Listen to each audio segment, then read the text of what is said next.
तीनों चीज अपन को युंग बता रहे हो कि जो हमारा विकास है, इंडिविजुएशन है, वो इंडिविजुएशन के लिए ही मनुष्य असल में अस्तित्व में टिक रहे हो। अगर वह के अंदर इंडिविजुएशन नहीं है, बाकी प्रगति नहीं हो सके। इसलिए जो इंडिविजुएशन के आधार पर प्रगति को हमारी, यानी हमारे अंदर की चैतन्य, हमारे जीव चैतन्य की प्रगति को जो सिद्धांत है, वो हमको युंग कह रहे हो, जो मैंने बिहेवियरिस्ट में भी बताया, और जो यानी मटेरियल प्रिंसिपल के रूप में केवल बाह्य एनालिसिस है। फ्रॉइड में केवल मन की एनालिसिस है, वाके अंदर वाके पास ईड, ईगो और सुपर ईगो है, जब वाको ईड को प्रिंसिपल ज्यादा मतलब पावरफुल है। वो ये कह रहे हो कि मनुष्य जी रहे हो क्योंकि वाकू इंद्रिय तर्पण करना है। बिहेवियरिस्ट कह रहे हो कि मनुष्य जी रहे हो क्योंकि वाकी सारी चेष्टाएं जो हैं, वाको चिंतन, वाको अनुभव, अनुभूति, वाको कथन और वाको व्यवहार संबद्ध होना चाहिए, वो असंबद्ध नहीं होना चाहिए। इन दैट सेंस फ्रॉइड भी सच है, इन दैट सेंस वॉटसन भी सच है, स्किनर भी सच है। इन दिस सेंस एक इंडिविजुएशन के रूप में, आंतर विकास के रूप में, एक मनुष्य के पूर्ण विकास के रूप में युंग भी सच्चो है। ये तीन पक्ष देखे, अब हम चौथा प्रिंसिपल देखेंगे, the meaning principle. Logotherapy was developed by neurologist and psychiatrist Viktor Frankl. Rather than power or pleasure, logotherapy is founded upon the belief that it is the striving to find a meaning in one's life. It is the striving within us to find a meaning in one's life. That is the primary, most powerful motivating and driving force in humans. अगर Freud ये कह रहे हो कि power, सत्ता, एक तरह से, क्योंकि ईड में सत्ता की भूख भी है और ईड में प्लेजर की भी भूख है। बहुत सारे लोग जो ईड के सिंड्रोम से पीड़ित होवे, एबनॉर्मल होवे ना, वो फाइनली राजनेता बन जाए, वो प्लेबॉय के रूप में भोगवादी बन जाए, इंद्रिय तर्पण के रूप में। ऐसे सारे घटना चक्र चल सकें। या फिर व्यापक दृष्टि से देखोगे ना, ये मेरे कंप्राइज या जितना मैंने या कुछ कंप्रेस किया है, वो पूरे इन 4 पन्नन को पढ़ोगे, तुमको या में दुनिया मिलेगी, अगर या में अंदर जाने की प्रवृत्ति है तो। The notion of logotherapy was created with the Greek word logos, that means meaning. Frankl's concept is based on the premise that the primary motivational force of an individual is to find a meaning in life. The following list of tenets represents basic principles of logotherapy. मैं अनुवाद नहीं कर रहे हूं, अपन आगे बढ़े। Life has meaning under all circumstances. ये वो व्यक्ति हतो कि जो गैस चैम्बर से बच के आया हो नाज़ीन के टाइम पे, हिटलर के टाइम में। यानी जितनी यातना या कि कभी जीवन की कहानी पढ़ोगे ना, या कि बायोग्राफी, रोए बगैर रह नहीं सकोगे तुम, और उन यातनान की कल्पना नहीं कर सको जिन जिन यातनान में ये जियो है। विश्व के वैज्ञानिक और मनोविज्ञान के चिंतन में ये जो मैंने जितने 4 नाम दिए हैं तुमको, इससे बहुत बड़े माइलस्टोन्स हैं वहाँ के, बहुत बड़े नाम हैं वहाँ के पश्चिमी जगत के। Life has meaning under all circumstances, even the most miserable ones. Next, our main motivation for living is our will to find meaning in life.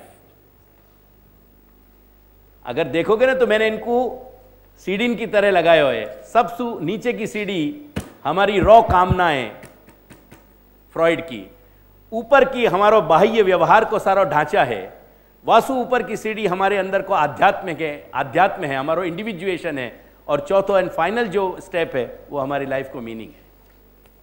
Read it in this flow, या पूरे फ्लो से पढ़ियो कभी। We have freedom to find meaning in what we do. इतना ध्यान रखियो, कोई बहाने तुम्हारे चलेंगे नहीं वासु ज़्यादा अच्छी ट्रांसपेरेंसी है कि वही रफ्तार बेढंगी जो पहले थी वो अब भी है, वही रफ्तार बेढंगी जो पहले थी वो अब भी है। तुम्हें मजहब मुबारक हो, हमें तो मौज करनी है। धर्म जाकू जीनो जियो, तुमको धर्म मुबारक है, हम तो मौज सूझिएंगे। अगर यही प्रिंसिपल है, I don't have to say anything. We have freedom to find meaning in what we do.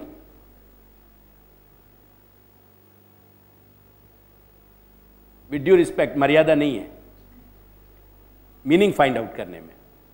And what we experience, or at least in the stand we take when faced with a situation of unchangeable suffering। जे में आके तुम देखो क्या बात कह रहे हो। We have freedom to find meaning in what we do and what we experience, or at least in the stand we take when faced with a situation of unchangeable suffering। अत्यंत जिन परिस्थिति को नहीं बदल सके और जहां में यातना भोग रहे हैं अपन, उन यातनान की परिस्थिति में भी अपने पास फ्रीडम है कि अपन क्या स्टैंड ले रहे हैं। We have that much freedom to take our own stand. ये और लास्ट में समझ में आवेगा ये बात। Frankl also noted the barriers to humanity's quest for meaning in life. He warns against affluence, hedonism and materialism। खास ध्यान से समझियो, फ्रैंकल जो या स्कूल को प्रणेता है, इन विचारन को जो प्रणेता है, वो कह रहे हो, एक फ्रैंकल ऑल्सो नोटेड, माने ये भी अपन को समझाए हो, the barriers to humanity's quest for meaning in life. अपने जीवन की सार्थकता सिद्ध करने को जब अपन निर्णय लें, अपने जीवन की सार्थकता सिद्ध करने को ज्यादा दिन अपन संकल्प करें, वादिन अपने सामने कितने प्रतिरोध खड़े हो सकें, कितने अवरोध खड़े हो सकें, कितने प्रतिबंधक खड़े हो सकें, ये भी वाने समझाया है। और वाने सबसे बड़े 3 प्रतिरोधक बताए हैं। एक एफ्लुएंस, अंधाधुंध अंधे होके, अंधाधुंध जो है पैसा के पीछे भागना, चाहे कोई एंड नहीं है। लखपति और करोड़पति और अरबपति और वाके बाद कोई सीमा नहीं है। Go on adding the zeros, कहीं कोई अंत नहीं है। एफ्लुएंस, हेडोनिज्म, भोगवाद, इंद्रिय शिथिल होवे अपनी, पर वासना शिथिल नहीं होवे, ध्यान रखियो। सो जो लोगोथेरेपी है वो राइट फ्रॉम बिगनिंग तुमको सिखा रही है कि तुम अपने अंदर कोऑर्डिनेशन लाओ, अपने कॉन्शियस, सबकॉन्शियस, अपने इंस्टिंक्ट्स, ड्राइव्स, मोटिव्स, इन सब में कोऑर्डिनेशन लाओ। Bring in a fine order, एक सही डिजाइन क्रिएट करो अपने अंदर, अपने व्यक्तित्व की, इनको सही संबद्ध बनाओ। हेडोनिज्म का मतलब है भोगवाद, इंद्रिय तर्पण। हेडोनिज्म को मतलब है तर्पण, इंद्रिय तर्पण। एंड मैटेरियलिज्म, केवल भौतिकवाद, जाने ये जड़ सृष्टि के सिवाय और हमारी ऋणम कृत्वा घृतम पिबेत यावत जीवम सुखी भवेत भस्मीभूतस्य देहस्य पुनरागमनम कुतः करके आज के तुम्हारे समाज ने तो इतनी प्रगति करी है कि स्मशान में भी नाश्ता और चाय होवे। अरे मरने वाला मर गए, साला कौन रो रहे हो बाकू, तुम अपने चाय नाश्ता की बात करो ना यहाँ। वाह रे, धन्य है आपके समाज को, बुरी बुरी प्रशंसा है आपके समाज की कि जो यह प्रगति पे जा रहे हो। ये मटेरियलिज्म है। कौन फूक रहे हो चिता पे रख के, बाकी वहां भी चिंता नहीं है। एक आधा घंटा भी हम वो सीरियसनेस को, वो गांधीर्य को, डेकोरम नहीं संभाल सकें कि जा डेकोरम की आवश्यकता है। और अगर डायबिटीज पीड़ित देर कर रही है तुमको, क्यों आ रहे हो वाकी मुर्दनी में, वह चिता के समय क्यों बैठे भाई हो, डोंट कम। इतना साहस तुम्हारे समाज में ना कोई के कहने को है ना कोई को बोलने को है। ये भोगवाद की सीमा देखो आप, कि जो शव की अवस्था अत्यंत शिव कल्याणकारी हमको विचार देने में सक्षम है, वो गांभीर्य अवस्था को, वो गांभीर्य हम अपने जीवन में टिका नहीं पा रहे हैं। In the search for meaning, Frankl observe that when person search for meaning is blocked, जब हमारे सार्थकता की दिशाएं अवरुद्ध कर दी जाएं, रोक दी जाएं, It may be psychologically damaging. Positive life purpose and meaning was associated with strong religious beliefs. Note करियो, positive life purpose and meaning was associated with strong religious beliefs, membership in groups, dedication to a cause, life values. हर चीज को अब महाप्रभु की दृष्टि से पढ़ियो, आगे की जो चल रही है कहानी. Dedication to a cause, life values and clear goals. Adult development and maturity theories include the purpose in life concept. जब तक हमारे जीवन के विचार स्पष्ट नहीं है, हमारी दिशाएं स्पष्ट नहीं है, मैच्योरिटी नहीं हो सके. मैच्योरिटी नहीं हो सके, वो परिपक्वता नहीं आ सके.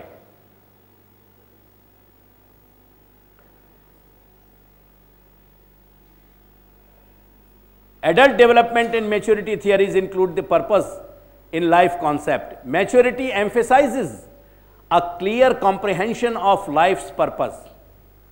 नोट करिए सब क्या बात कह रहे हैं.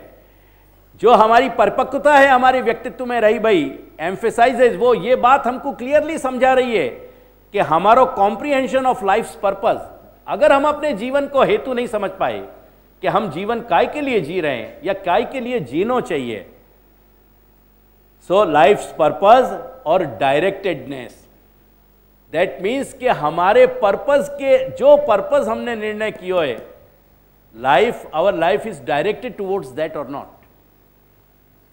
एंड इंटेंशनलिटी, और हमारे अंदर रही भाई वाके प्रति हमारो मनोभाव, हमारे विचार, औंधे विचार, हमारे गहरे विचार, हम जो कुछ कह रहे हैं, हम जो कुछ सार्थकता मान रहे हैं, क्या उनके प्रति हमारी इंटेंशन क्लियर है? क्या हम यह विषय में अपने आप में हमारी समझ स्पष्ट है? क्या कहीं हम अपने संग ये बात कुछ बाहर कहकर के अंदर अपने साथ कुछ बेईमानी तो नहीं करना चाह रहे हैं? हमारे गोल्स क्लियर हैं कि नहीं? डायरेक्टेडनेस हम में है कि नहीं? हम में वो कॉम्प्रिहेंशन है कि नहीं कि लाइफ को पर्पस कहां है? And intentionality which contributes to the feeling that life is meaningful. Broadly speaking, to live is to suffer, to survive is to find meaning in the suffering. जीवन हम सबको बहुत सुनहरा लगे, पर जीवन की जब वास्तविकताएं देखेंगे ना, उनमें सफरिंग बहुत ज़्यादा हैं. और जो बहुत कड़वी रियलिटी है हमारी ज़िंदगी की, जो कड़वी हकीकत है, जो बहुत ही यथार्थ सत्य है, वाकू हमको मीनिंगफुल बना लेना है. केवल सुपरफिशियल लेवल पे eat drink and B Mary कर लेने से पर्पस सर्व नहीं होए, कहीं पर्पस सर्व नहीं हो रहा है. So, Frankel observed that when person's search for meaning is blocked, it may be psychologically damaging. Positive life purpose and meaning was associated with strong religious beliefs, membership in groups, dedication to a cause, life values and clear goals. Adult development and maturity theories include the purpose in life concept.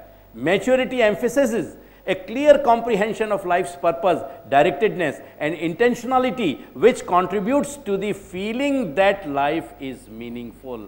Finally, हमारी अनुभूति समृद्ध बननी चाहिए. करके मैं कहता रहा हूँ कि life is nothing but the total sum of your feelings and experiences.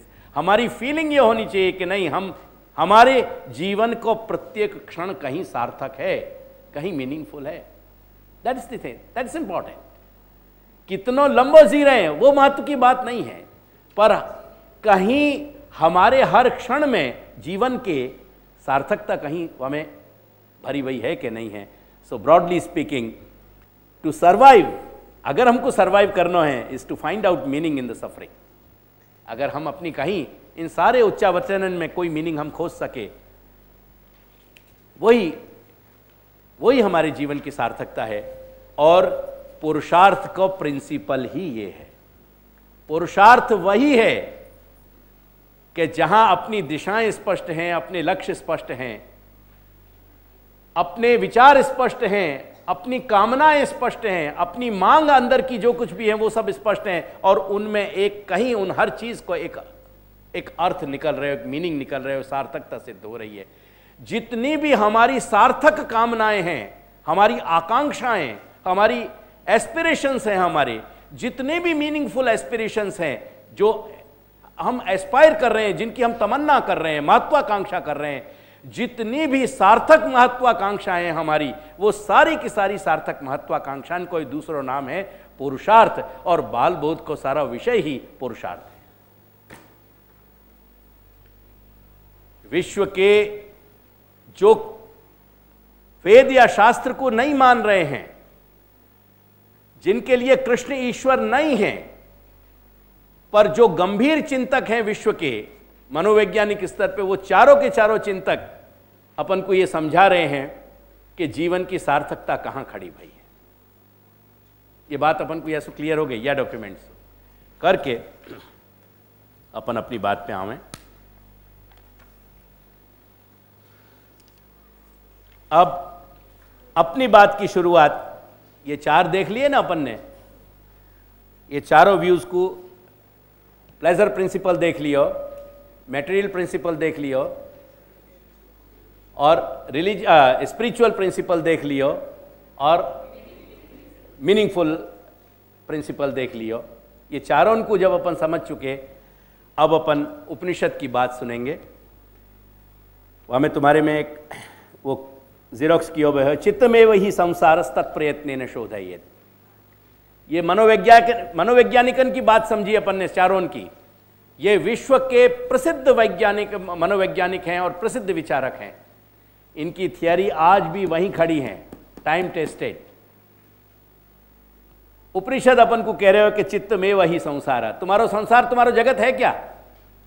जैसो तुम्हारो चित्त है, अगर तुम्हारे मानस की सार्थकता कहीं तुम अपने मानस में निर्धार कर चुके हो, अगर तुम अपने मानस, तुम्हारो चित्त, तुम्हारे अहम, तुम्हारी बुद्धि और तुम्हारे मन की, ये अंतःकरण की, अपने जीव चैतन्य के साथ धड़कने वाले, जीव चैतन्य के कारण धड़कने वाले, या तुम्हारे अंतःकरण को यदि तुम सार्थकता या कि बना चुके हो, तो बस वही तुम्हारो जगत है। चित्तमेव ही संसार तत्प्रयत्नेन शोधयेत्। यानी अपने चित्त को बहुत बेहतरीन ढंग से सजाओ संवारो। एक घर को कैसा अपन अच्छे से अच्छे इंटीरियर से अपन डेकोरेट करना चाहें, अपन अपनी जरूरत बतावें। जब अपन इंटीरियर डेकोरेटर के पास जावें, जब अपन आर्किटेक्ट के पास जावें, वाकू अपन अपनी डिमांड बतावें, अपनी जो डिजायर्स हैं वो डिजायर्स बतावें, अपनी नीड्स बतावें, और बतावें कि हमको या तरह को एक सेटअप चाहिए, वाकई अनुसार वो तुम्हारी एक खूबसूरत दुनिया तुम्हारे घर की पैदा करे, सजावट की। तो चित्त मेव ही संसारस् तत्प्रयत्नेन शोधयेत्। ये जो जगत में आने के बाद व्यवहार को जितना भी ढांचा है, तुम याद नहीं होएगा तुमको, वो स्मरण कराने को श्रम मैं ही दिलाऊंगा तुमको कि इतना मेहनत कर, थोड़ा सा श्रम करो कि पहचानो। ये जो गुणन को सन्निपात है, सात्विक, सत्व, रज और तम, यही को नाम व्यवहार है। गुणन के सन्निपात को ही नाम व्यवहार है, इंटरेक्शन को ही नाम ये व्यवहार है।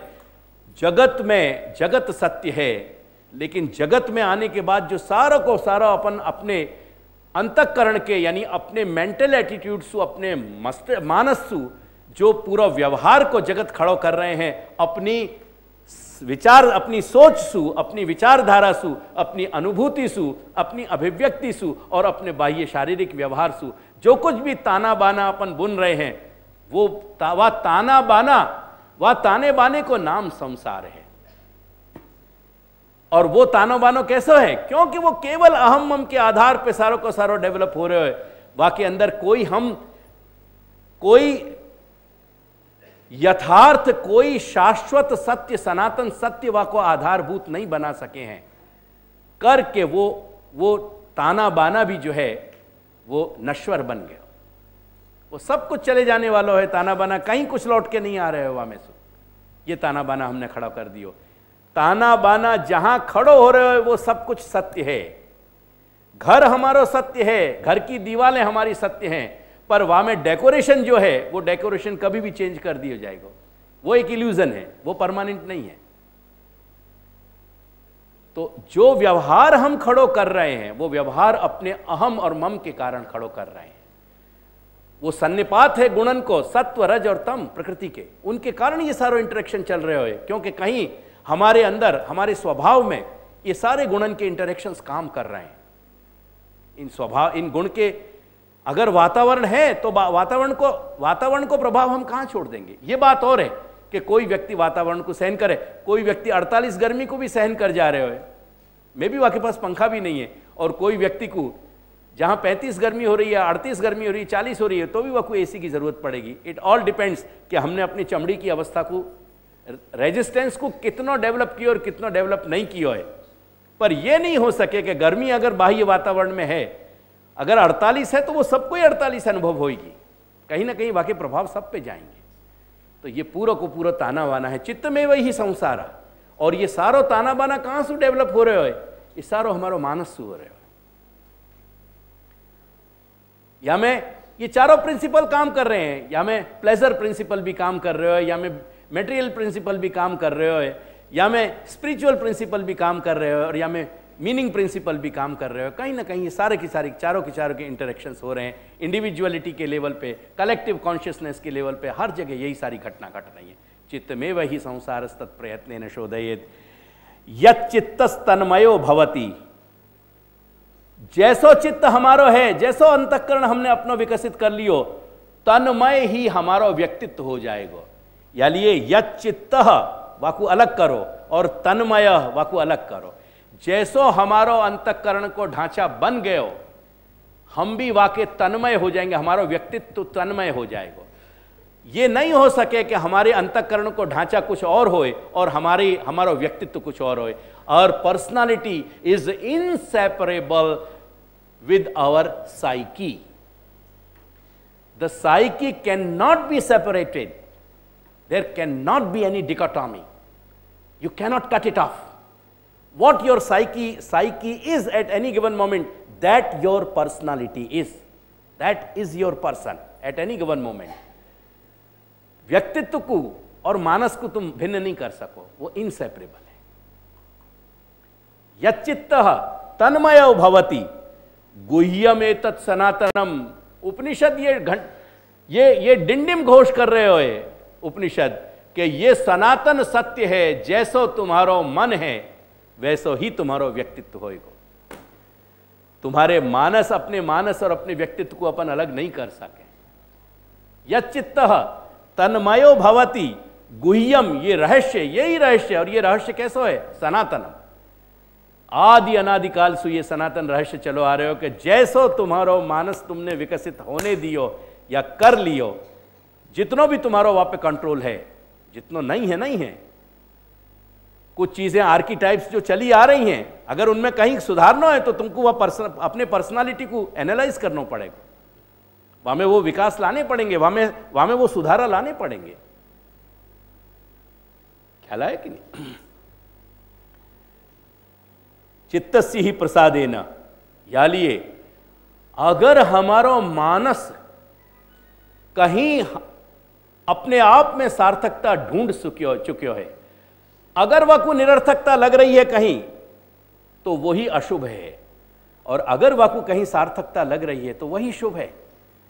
शुभ और अशुभ बस यही है.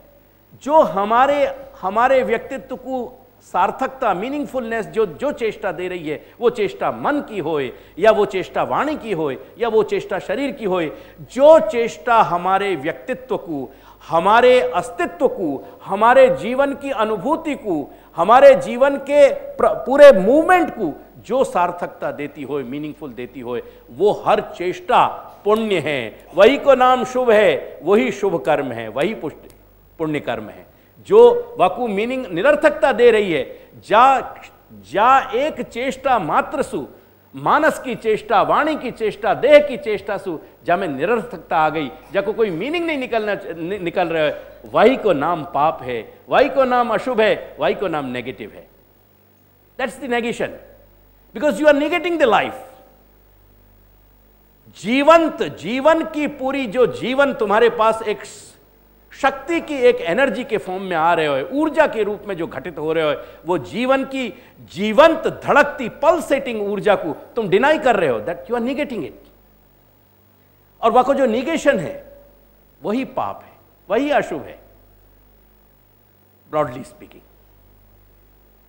यह उपनिषद कह रहे हो, उपनिषद कह रही है ये। तो चित्तसी ही प्रसादेन, यानी ये चित्त यदि प्रसाद युक्त है, यदि चित्त में एक सार्थकता घटित हो रही है, तो हंति कर्म शुभाशुभम, जितनी भी अशुभ और शुभ चेष्टाएं वो सब समाप्त हो जाएंगी। जो अवशिष्ट रहेगी वो तुम्हारे अस्तित्व की, व्यक्तित्व की सार्थकता रहेगी, वो अनुभूति रहेगी, मीनिंगफुल। प्रसन्नात्मा आत्मनि स्थित्वा, और यदि चित्त की स्थिति प्रसाद युक्त है, अगर प्रसन्नता वहां है चित्त में, तो प्रसन्नात्मा आत्मनि स्थित्वा, वो प्रसन्न जो हमारा चैतन्य है, जीव चैतन्य, हमारी मानस की सार्थकता सु अभिन्न रूप सु जुड़ो भयो। जो हमारो जीव चैतन्य है वो अपने या आत्मा यानी देह में स्थित हो तो भयो, सुखम अक्षयम अश्नुते, वो जो सुख भोगेगा वो अक्षय सुख है। क्यों? कि प्रत्येक क्षण एक प्रसाद युक्त वहां में निकल रहे हैं, प्रत्येक क्षण में कहीं प्रसन्नता है, प्रसाद है। यानी वह स्थिति में हमारो जो जीव चैतन्य है वो आत्मा हमारो या आत्मनि स्थित्वा या देह में रह करके सुखम अक्षयम अश्नुते समासक्तम यदा चित्तम जंतुर विषय गोचरम। अब उपनिषद अपन को शिक्षा दे रही है मां की तरह। उपनिषद कह रही है कि या जंतु को या मनुष्य को, जीवंत या चैतन्य प्राणी को विषय गोचरम, मात्र जो क्षण भंगुर सारो हिडोनिज्म, विषय गोचरम है ना, या कोई हिडोनिज्म से मिलाओ।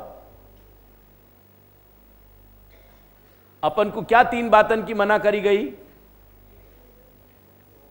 भोगवाद, यानी हाँ मैटेरियलिज्म, हेडोनिज्म, ये तीन बातें मना करी गई ना। देखो तो वही हिडोनिज्म जो है वो यहां हिडोनिज्म आ गया। विषय गोचर को मतलब ही है हिडोनिज्म, जहां अपन इंद्रिय तर्पण कर रहे हैं, जहां अपन इंद्रिय तर्पण को खोज रहे हैं। उपनिषद अपन को वही कह रही, वो फ्रैंकल कह रहे हो कि तीन प्रतिरोधक है यहां में, तुम्हारे मीनिंगफुलनेस में, तुम्हारी सार्थकता में तीन प्रतिबंधक हैं। उपनिषद कह रही कि तुम्हारा विषय गोचरता समासक्तम, क्योंकि तुम्हारा मनुष्य को, जीवात्मा को, सदेह जीव चैतन्य को अगर चित्त विषय गोचर केवल हिडोनिज्म में, भोगवाद में लगे हुए है, अगर वो भोगवाद में ही प्रवृत्त है, जा तरीका से वो भोगवाद में तुमने अपना मानस तन्मय कर दियो है, यदि एवं ब्रह्मणि स्यात्, यही को तुम यदि अपने अंशी में लगाओगे, यही को यदि तुम अपनी सार्थकता में घटित कर दोगे, अंशी में घटित कर दोगे, यदि ये जीव चैतन्य अंश को तुम अंशी के साथ जोड़ने को प्रयास कर दोगे, यदि एवं ब्रह्मणि स्यात् तत् को न मुच्येत बंधनात्, तो कौन जीव ऐसा है, मनुष्य ऐसा है या भूतल पे कि जो बंधन से मुक्त नहीं हो जाए। ये उपनिषद को उद्घोष है, ये संकेत है, ये अपन को संदेश है उपनिषद को। ये सारों को सारों जो अपन सार्थकता खोजने में जो प्रतिबंधकता बनी भई है, अपन को मन व प्रतिबंधकता में ही लग रहे हो, अपन ने अपने मन को वह प्रतिबंधकता में ही घटित कर रखियो है। एंड देयरफॉर एफ्लुएंस, अर्थवाद, हेडोनिज्म भोगवाद, इंद्रिय तर्पणवाद और मैटेरियलिज्म ये भौतिकवाद, ये तीन चीजन में अपना मन ये प्रतिबंधक है। वो कह रहे हो ये तीन ही चीज विषय गोचर है। गोचर यानी इंद्रिय सुभोग कर रहे हैं या विषय को यही कर रहे हैं, और या लिए कहीं भी सार्थकता खोजी नहीं जा सके। अगर यही चीज को उपनिषद कह रही है कि ब्रह्मणि स्यात्, यदि नित्य ब्रह्म के स्वरूप में या को कहीं ना कहीं से जोड़ दियो जाए, डायरेक्ट और इनडायरेक्ट पर्पज से, फिर कहां बंधन से नहीं मुक्त होने की कहां बात है। मुक्ति ही मुक्ति है, विशुद्ध मोक्ष है, मुक्ति के अतिरिक्त कोई भी बात नहीं है। वो कह रही है उपनिषद यदि एवं ब्रह्मणि स्यात्, यदि हम अपने अंश और अंशी के सेंट्रल या पूरी मुख्य की प्रधान या थीम को अगर अपन पकड़ ले रहे हैं, तत्कोनम उच्येत बंधनात्, प्रश्न धर्म को, यानी हमारी धर्म की कामनान को नहीं है, हमारी अर्थ की कामनान को नहीं है, हमारी काम की कामनान को नहीं है। श्री महाप्रभु इन तीनों कामनान से कंसर्न नहीं है। महाप्रभु अगर कंसर्न है तो हमारी मोक्ष की कामना से कंसर्न है, क्योंकि बाल बोध को विषय मोक्ष है, न धर्म है, न अर्थ है, न काम है। उपनिषद के अंतिम शब्द को देखेंगे तो मुच्यते, कौन मुच्येत बंधनात्, कौन बंधन से मुक्त नहीं होगा? विषय बंधन से मुक्त होने की बात है, मोक्ष की बात है। यह हमारो बालबोध को विषय है। 5वें श्लोक पे ध्यान दो। त्रिवर्ग साधकानी इति न तन्निर्णय उच्यते। श्री महाप्रभु कह रहे हैं कि ये 3 विषय में मैं यहां कहना नहीं चाहूं। धर्मशास्त्रन को, धर्म क्या धर्म है, धर्म संबंधी कामना क्या होनी चाहिए, हमारी धर्म संबंधी चेष्टाएं क्या होनी चाहिए। श्री महाप्रभु आज्ञा कर रहे हैं कि उनको धर्मशास्त्र सुजानो। हमारी अर्थ संबंधी चेष्टाएं क्या होनी चाहिए, श्री महाप्रभु आज्ञा कर रहे हैं कि उनको अर्थशास्त्र सुजानो, शास्त्र के। हमारी कामनाएं, हमारे भोग की कामनाएं क्या होनी चाहिए, हमारे भोग संबंधी, श्री महाप्रभु कह रहे हैं कि तुम काम शास्त्र सुजानो। महर्षि ने, ऋषि ने सब कुछ एस्टेब्लिश कर दिया है। जो भी इटरनल वैल्यूज हैं धर्म संबंधी, जो इटरनल वैल्यूज हैं अर्थ संबंधी, जो इटरनल वैल्यूज हैं काम संबंधी, जो लाभ हानि के पासाएं हैं धर्म संबंधी, जो लाभ हानि के पासाएं अर्थ संबंधी, जो लाभ हानि के पासाएं काम संबंधी, जो हित और अहित है धर्म संबंधी, जो हित और अहित है अर्थ संबंधी, जो हित और अहित है काम संबंधी, सब कुछ बता दिया गया है। करके श्री महाप्रभु कह रहे हैं कि धर्मशास्त्राणी नीतिश्च कामशास्त्राणी च क्रमात्। धर्मशास्त्र, नीतिशास्त्र यानी अर्थशास्त्र और कामशास्त्र, ये तीनों, इन तीनों शास्त्रन में, इन तीनों ब्रांचेस में, इन तीनों शाखान में स्पष्ट कर दिए गए हैं। या लिए त्रिवर्ग साधकानी, इनसु क्या चीज सिद्ध हो रही है? धर्मशास्त्र सु के आचरण सु धर्म सिद्ध हो रहे हो, अर्थशास्त्र के आचरण सु अर्थ सिद्ध हो रहे हो, काम शास्त्र के आचरण सु काम भोग हो रहे हो। या लिए ये त्रिवर्ग के साधक हैं ये शास्त्र। मैं इन विषय में कुछ नहीं कहना चाहूं। त्रिवर्ग साधकानी इति देयरफॉर न तन्निर्णय उच्यते। मैं यह बालबोध ग्रंथ में उनको निर्णय नहीं कर रहे हूं। ये सेंट्रल थीम पहले कह देना चाह रहे हूं।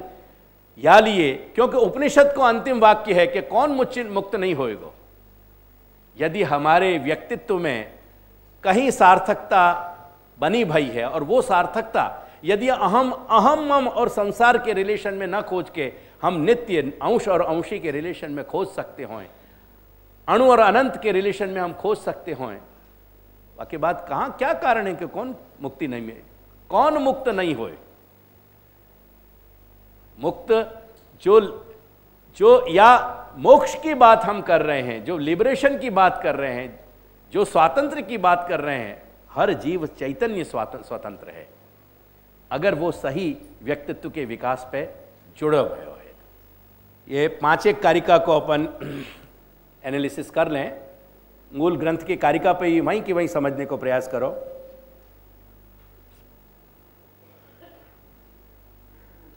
नत्वा हरिम सदानंदम, इतना जो वाक्य है वो मंगल वाक्य है, मंगलाचरण।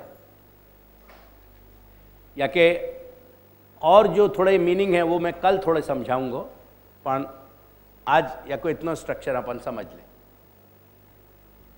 नत्वा हरिम सदानंदम यानी हरि, भगवान हरि जो सदानंद हैं उनको नमन करके, सदानंदम हरिम नत्वा।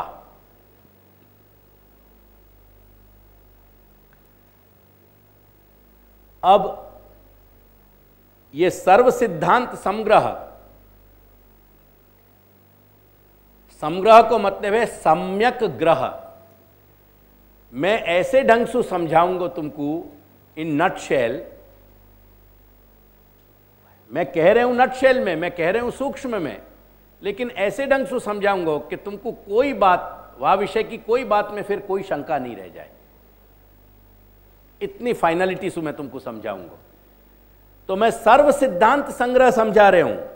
शास्त्र को जो निचोड़ है, शास्त्र को जो माखन है विचारन को, वो नवनीत के रूप में मैं तुमको सारी बात समझा दूंगा। वाके सारभूत, वाके निचोड़ के रूप में मैं सारी बात समझाऊंगा। सर्व सिद्धांत संग्रहम।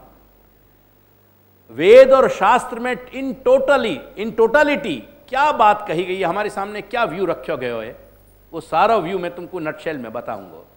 ये कहने की श्री महाप्रभु की प्रतिज्ञा है, ये प्रतिज्ञा विषय है। यही प्रतिज्ञा विषय में श्री महाप्रभु ने सब्जेक्ट कह दिया है, विषय कह दिया है कि मैं क्या विषय, बाल बोध में मैं क्या कह रहे हूं। बाल बोध को जो विषय है वो संपूर्ण शास्त्र को नटशेल में कथन, इन शॉर्ट, नटशेल में एक सूत्र में शास्त्र की पूरे तात्पर्य को कथन करना, ये श्री महाप्रभु का विषय है। और बालबोध ग्रंथ और बालबोध में जो कहो गयो है, यानी बालबोध नाम को जो ग्रंथ है और वहां में जो वर्णन है, उन दोनों के बीच में जो संबंध है वो प्रतिपाद्य प्रतिपादक भाव संबंध है।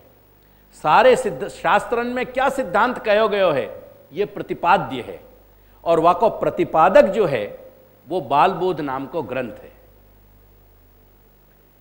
या वाकु दूसरे शब्द में समझना हो तो ज्ञाप्य ज्ञापक, जो जानना है हमको, वो जानने को जो सब्जेक्ट है वो या के अंदर को वर्णन है, या के अंदर को नरेशन है, या के अंदर जो भी श्री महाप्रभु ने डिस्क्राइब किया है, जो भी बताया है।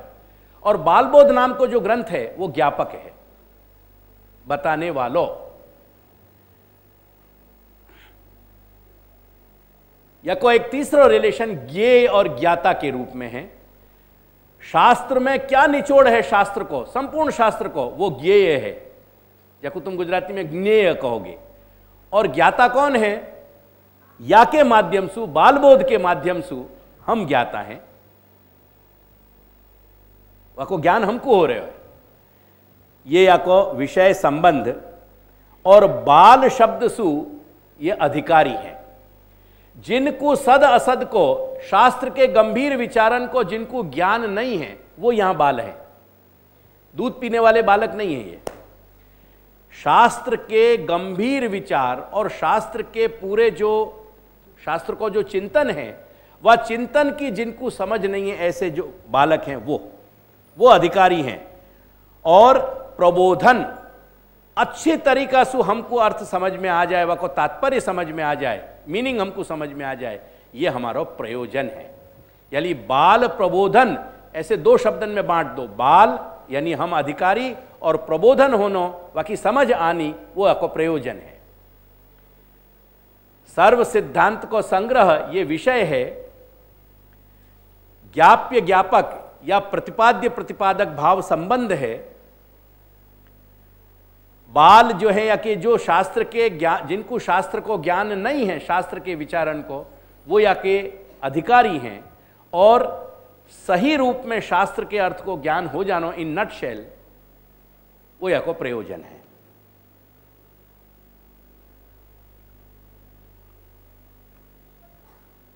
और शास्त्र सर्व सिद्धांत संग्रह को विशेषण है सुविनिश्चितम।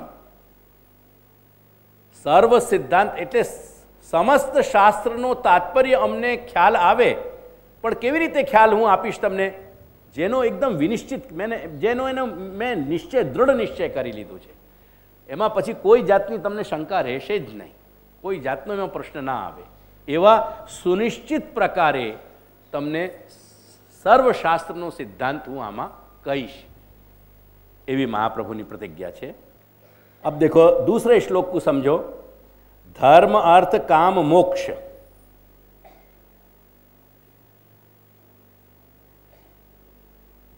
अब एक एना आगळ आख्या शब्द लखी लो।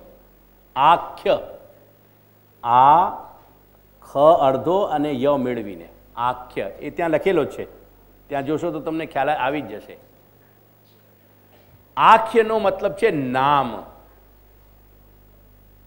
આપણે કહીએ ને, કોઈને એમ કહી શકાય સંસ્કૃતમાં કે ભાઈ આપનો આખ્ય બતલાવો, એટલે આપનું નામ બતલાવો, એવું કહી શકાય. એટલે ધર્મ, અર્થ, કામ અને મોક્ષ છે નામ જેનું. એવા જે પુરુષાર્થ, અર્થ, એવા જે પુરુષાર્થ કોને બતલાવ્યા છે? કોણ બતલાવે છે આપણને? મનીષી નામ. જેમની બુદ્ધિનો હાઈએસ્ટ ડેવલપમેન્ટ, પૂર્ણ પરિપાક થઈ ગયેલો છે, એવા ઋષિ, મહર્ષિ, મહાપુરુષોએ જે कामना समूह ने, जे कामना डिवीजन ने, मनुष्य की मात्र जितनी भी डिजायर हैं, अपनी समस्त जो अपनी कामनाएं, जो इच्छाएं हैं, अपने मोटिव्स हैं, अपने ड्राइव्स हैं, अपनी इंस्टिंक्ट्स हैं, ये सब कुछ जो अपने अंदर अपनो मानस है, वह को 4 भाग में वह की इच्छा, वह कामना को विभाजित कियो. वो 4 नाम दिए, धर्म, अर्थ, काम और मोक्ष, महापुरुषन ने. तो धर्म, अर्थ, काम, मोक्ष आख्य, वो संस्कृत में है એટલે આખ્યાહ એ બહુવચન થઈ જશે. ચત્વારો અર્થા, ચત્વારો यानी 4, अर्थ यानी पुरुषार्थ. મનીષીણામ એટલે અતિ બુદ્ધિશાળી જે ઋષિ, મહર્ષિ અને મહાપુરુષો છે એમને બતલાવેલા છે.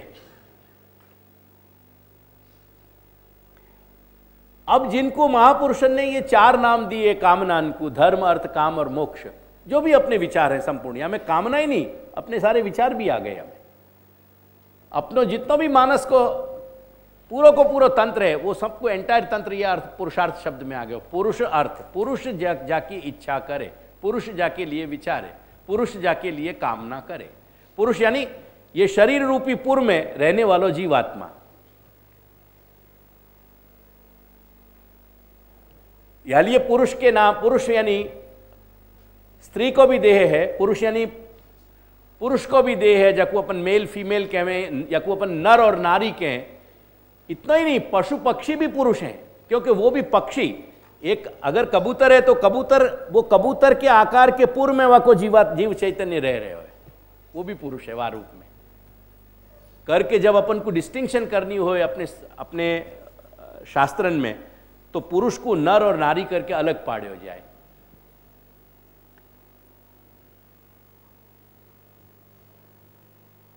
वह बात को समझा रहे हैं कि जीवेश्वर विचारेण द्विधा ते ही विचारिता. अपने भारतवर्ष में वह को 2 तरीका से इनको विचारे गए है. ये जो धर्म, अर्थ, काम और मोक्ष नाम के जो 4 डिविजन्स हैं, ये 4 जो भेद हैं, इन 4 डिविजन्स को अपने यहाँ 2 दृष्टि से विचार किया गया है. एक वैदिक दृष्टि से और एक ऋषिन की लौकिक दृष्टि से. जो वैदिक दृष्टि है, क्योंकि वेद प्रकट किए हैं ईश्वर ने करके, वेद में जो पुरुषार्थ कहे गए हैं वो ईश्वर के विचारित हैं, और महापुरुष ऋषि महर्षि ने जो पुरुषार्थ बताए हैं वो लौकिक कहे गए हैं करके. अब यहाँ विचार समझिए. जीवेश्वर विचारेण, जीव और ईश्वर की दोनों की अलग अलग दृष्टि से विचार किए गए हैं, या लिए इनके 2 विभाग हो गए हैं. एक ईश्वर विचारित पुरुषार्थ और एक जीव विचारित पुरुषार्थ. ऐसा नहीं कि ऋषि महर्षि ने जो कही है वहां में कोई अनुचित बात है करके उनको लौकिक कहे जा रहे हो, पर वो समहाउ अंततोगत्तो वो लौकिक गति देने वाले हैं कहीं ना कहीं. और क्यों है वो बात आगे समझेंगे. यानी उनको समझ के लिए हम 2 शब्द और कह दे रहे हैं. जो ईश्वर विचारित हैं उनको नाम अलौकिक पुरुषार्थ है, जो जीव मनुष्य विचारित हैं वो लौकिक कहे गए हैं. यानी कह रहे हैं कि अलौकिकास्तु वेदोक्ता, वेद में कहे गए जो पुरुषार्थ हैं उनको नाम अलौकिक है. शब्दन को समझते जाइयो. और वहाँ वो एंटायर फ्रेम में कहे गए हैं. एंटायर फ्रेम को मतलब क्या भयो? साध्य साधन संयुता. आजकल जितने भी गैजेट्स आवे कि नहीं इलेक्ट्रॉनिक के, और ये इनके संग एक मैनुअल आवे. वो मैनुअल बतावे कि कौन सा पार्ट को कैसे ऑपरेट करनो, या को अंदर को जो पूरा नेटवर्क है वो क्या ढंग से है, कभी बिगड़ जाए तो कहाँ सुधारनो, काय में सु कैसे सुधारनो, अपनी समझ में नहीं आवे, पर वो टेक्निकल आदमी के समझ में आवे कि कहाँ गड़बड़ी है वह कहाँ सुधारनो, ऐसे मैनुअल आवे ना वकी पूरी। ऐसे वेद में जो पुरुषार्थ बताए हैं वो वाकई मैनुअल के साथ बताए हैं कि कौन सो कर्म, कौन सी चेष्टा कैसे करनी, और वाकई क्या साधन है और वाकई क्या परिणाम है, फल क्या है।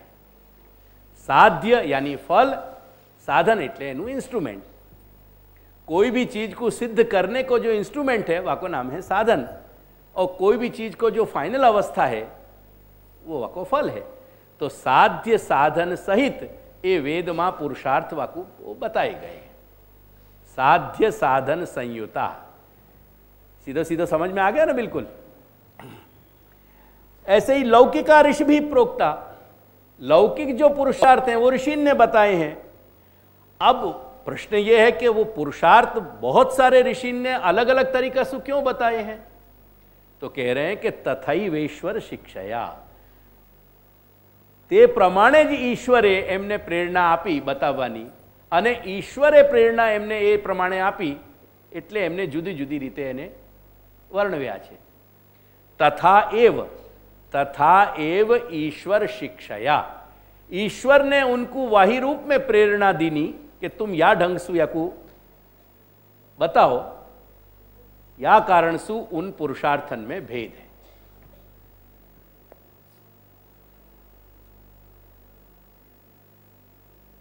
आगे कहूं, लौकिकांश तो प्रवक्ष्यामि, श्री महाप्रभु कह रहे हैं कि मैं जो लौकिक यानी ऋषि महर्षि ने जो अपने विचार प्रकट किए हैं शास्त्र पे, ऋषि महर्षि ने जो शास्त्र पे अपने विचार प्रकट किए वह विषय में मैं अपने विचार कहूंगा। वेद के विषय में मैं नहीं कहूंगा, ईश्वर विचारित पे मैं कमेंट नहीं करूंगा, क्योंकि ऑलरेडी वो वेद में स्थित है। वेद में ऑलरेडी वो डिफाइन कर दिए गए हैं, उनकी व्याख्या दे दी गई है। तो चूंकि अलौकिक पुरुषार्थ वेद में ऑलरेडी वेल डिफाइंड हैं करके मैं वह विषय में कुछ भी नहीं कह रहे हूं। अब जो पुरुषार्थ ऋषि महर्षि ने कहे हैं जगत में, शास्त्र में कहे गए, और जो जगत में प्रचलित हैं, और जिनके कारण लोगों को बहुत सारी मिसअंडरस्टैंडिंग है, और उनको मिसअंडरस्टैंडिंग है या कि मोगू माथाकूट नहीं है, पर मेरे अपने लोग वाकई कारण मिसगाइडेड हो रहे हैं, वाकई मोगू तकलीफ है। देयरफॉर मैं उन पे कमेंट देना चाह रहा हूं ताकि मेरे अपने लोग जो हैं वो कंफ्यूज होकर उनके पीछे भागे नहीं। मेरा पर्पज ये, मेरे कोई के विचार पे कमेंट नहीं देनी है, मोकू तो मेरे लोगन को, अपने लोगन को समझाना है। मोकू तो वो प्रश्नकर्ता को समझाना है जो कह रहे हो कि महाप्रभु के मार्ग में रहते भाई मोकू जिंदगी कैसे जीनी आज के कॉन्टेक्स्ट में। There I want to get the answer. Shri Mahaprabhu वह बखत अपने समय के वो वह परिवेश में आज्ञा कर रहे हैं, क्योंकि नित्य वो अवतार नित्य है, वो स्वरूप नित्य है, उनकी वाणी नित्य है, यानी वो आज भी अपने ऊपर भी वैसे ही लागू पड़ रही है, क्योंकि अपन कंफ्यूज है करके अपन अपनी लाइफ में मीनिंग प्रिंसिपल अप्लाई नहीं कर पा रहे हैं, अपन मीनिंग नहीं खोज पा रहे हैं अपने। मुझको विक्टर फ्रैंकल के गुण नहीं गाने हैं, मुझको तो मेरे स्वामी के गुण गाने हैं। अपने धौल आवे ना कि हमको कौन के गुण गाने, गोकुलनाथ के गुण गा रहे।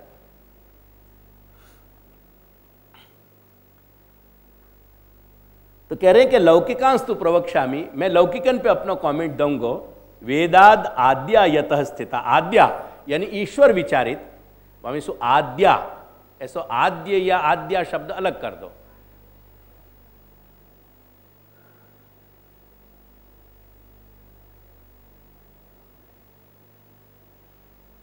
यतः यानी देयरफॉर या क्योंकि, फॉर द रीजन, जाकू कहे ना क्योंकि, केम के, क्योंकि आद्या यानी ईश्वर विचारित वेद में स्थित हैं, ऑलरेडी वेल डिफाइंड है, यानी मैं उन पे कुछ भी नहीं कह रहा हूं।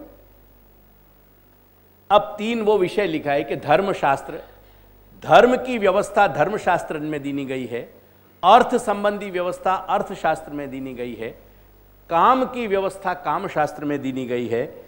या लिए क्रमसु रिस्पेक्टिवली, या लिए मैं त्रिवर्ग साधकानी, क्योंकि वो तीन वर्ग, तीन प्रकार के अचीवमेंट से रिलेटेड हैं। धर्मशास्त्र हमारे कोड ऑफ कंडक्ट यानी हमारी आचार संहिता के साथ रिलेटेड है।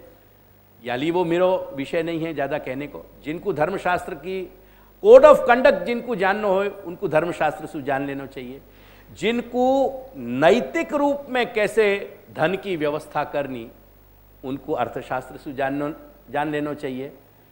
जिनको कामनाएं कैसी करनी करके श्री भगवान बहुत अच्छी बात कहें। श्री भगवान कहें कि धर्म अविरुद्धो कामोस्मि, काम भी मैं ही हूं। जगत में जितने इंद्रियन को तर्पण है वाक्य रूप में भी मैं ही प्रकट भय हूं। ये आनंद की बात है, ये ब्रह्मवाद है। भोग्य भोगता सब कुछ वहां वही है। भोग्य भोग और भोक्ता सब कुछ वहीं करके भगवान कह रहे हैं कि मैं काम भी मैं ही हूं एंटायर। लेकिन एक बात बहुत सावधानी से समझा रहे हैं कि धर्म अविरुद्ध जासु मनुष्य को नैतिक पतन नहीं होए ऐसो काम हूं। जासु मनुष्य को नैतिक पतन हो जातो होए, वो डिबॉश हो जातो होए, वो भ्रष्ट हो जातो है, व्यभिचारी बन जातो है, ऐसा काम नहीं हूं मैं वाके लिए विरोध नहीं हूं, मैं काम को रूप भी मैं ही हूं। लेकिन धर्म अविरुद्धो कामोस्मि, ये बात समझा मैं। तो श्री महाप्रभु कह रहे हैं कि जिनको काम के विषय की सारी व्यवस्था जाननी है वो कामशास्त्र में देखें।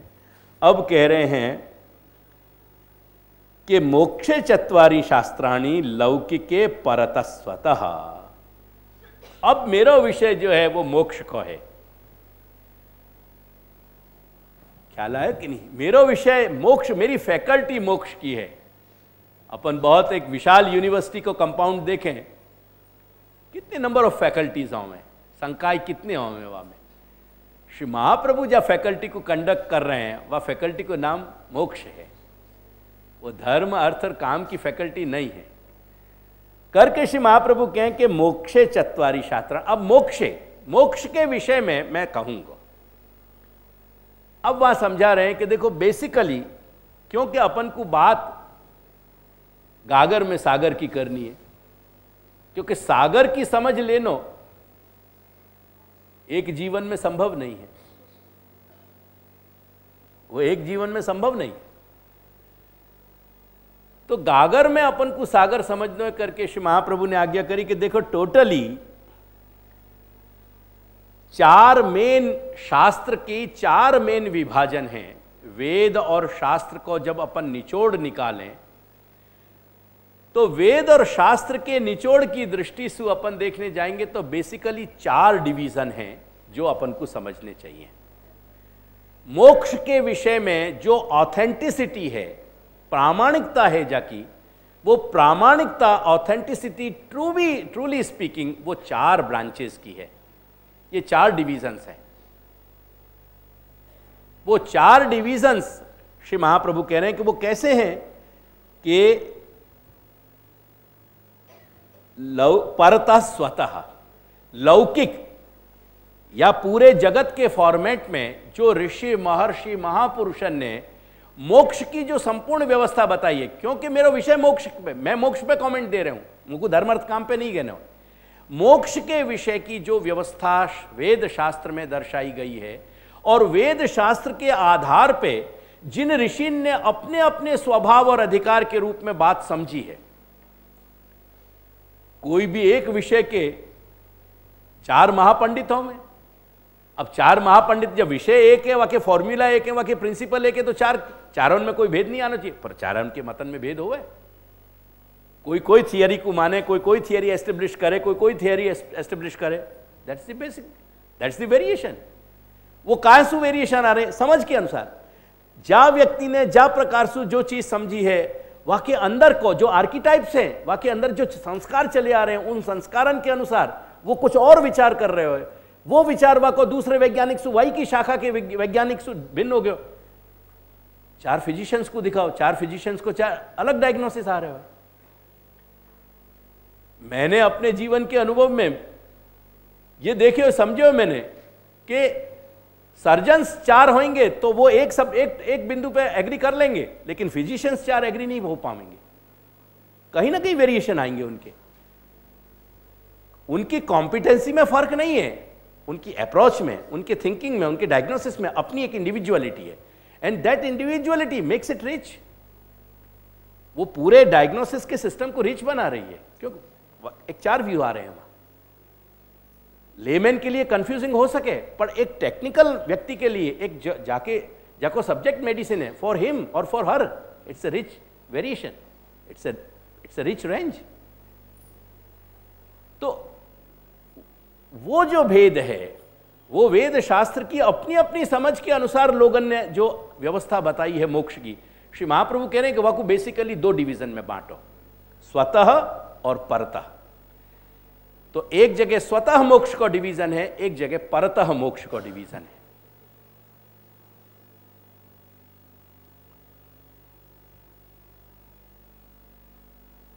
ठीक है। लौकिक शब्द को क्या मीनिंग है यहां? वेद शास्त्र के आधार पे अपनी अपनी मति के अनुसार ऋषि महर्षि चिंतक महापुरुष तत्व चिंतकन ने जो मोक्ष की डेफिनेशन दीनी, जा तरीका से मोक्ष को डिफाइन कियो, वो परतः और स्वतः। अब आगे श्री महाप्रभु आज्ञा कर रहे हैं कि द्विधा द्वे द्वे स्वतस्तत्र सांख्य योगौ प्रकीर्तितौ। अब पहले स्वतः के डिवीजन में लेवें तो स्वतः के डिवीजन में अपन को 2 बड़े डिवीजन क्रिएट करने चाहिए, एक सांख्य और एक योग। मेरी सबसे एक सूचना है, रिक्वेस्ट है, मेहरबानी करके आज के योगा के संदर्भ में या योग को मत देखियो प्लीज। ये केवल कसरतन को नाम योग नहीं है, योग एक संपूर्ण आध्यात्मिक व्यवस्था है। और इतना मेरे ऊपर एक अनुग्रह विचारियो कि मेरे साथ पास बैठने उठने वाले मेरे जिनसे इंटरेक्शन हो रहे हो, वो आज की तारीख के बाद योगा कहना भूल जाइयो, गाली मत दो, भारतीय शब्द को, भारतीय शब्द की रिस्पेक्ट दो, वाकू योग कहो। It is not yoga, for the God sake it is not yoga, it is योग। और योग एक संपूर्ण आध्यात्मिक व्यवस्था है। आजकल जो केवल आसन है, वो आसन केवल फिजिकल कल्चर है, डोंट कॉल इट योग। वो आसन मात्र फिजिकल कल्चर के अनुसार आपके शरीर को स्वस्थ करके वाकू अधिक भोग कराने में सक्षम बना रहे हैं। वो भोग अनेक प्रकार का है, एक प्रकार को नहीं है। जाकू एक्टिव रहना है, वो एक्टिव रहने की भी वाके अंदर कहीं एक वासना है। मैं ये नहीं कह रहा हूं कि एक्टिव नहीं रहना चाहिए, पर एक्टिव रहने को प्रयोजन क्या है, that all depends on that modifies it's meaningfulness. तो सांख्य और योग ये 2 डिवीजन में कह रहे हैं कि स्वतः को तुम यहां में बांट दो, या लिए सांख्य योगौ प्रकीर्तितौ। प्रकीर्तितौ એટલે मतलब कहे गए हैं। एक डिवीजन को नाम सांख्य है और दूसरे को नाम योग है। और उनमें जो सारी उनकी जो मेथोडोलॉजी है, मेरे शब्द पे ध्यान दीजिए फिर, मेथोडोलॉजी, उनकी जो कार्य पद्धति है, उनकी जो एप्लीकेशन है, सांख्य को जो सिस्टम है, सांख्य को जो तंत्र है, बाकी जो एप्लीकेशन है, योग को जो तंत्र है, बाकी जो एप्लीकेशन है, बाकी जो मेथोडोलॉजी है, वो मेथोडोलॉजी जो है वो सांख्य और योग की, सांख्य की मेथोडोलॉजी को नाम त्याग है और योग की मेथोडोलॉजी को नाम अत्याग है। उनकी एप्लीकेशन को नाम, हाउ डू वी प्रैक्टिस सांख्य।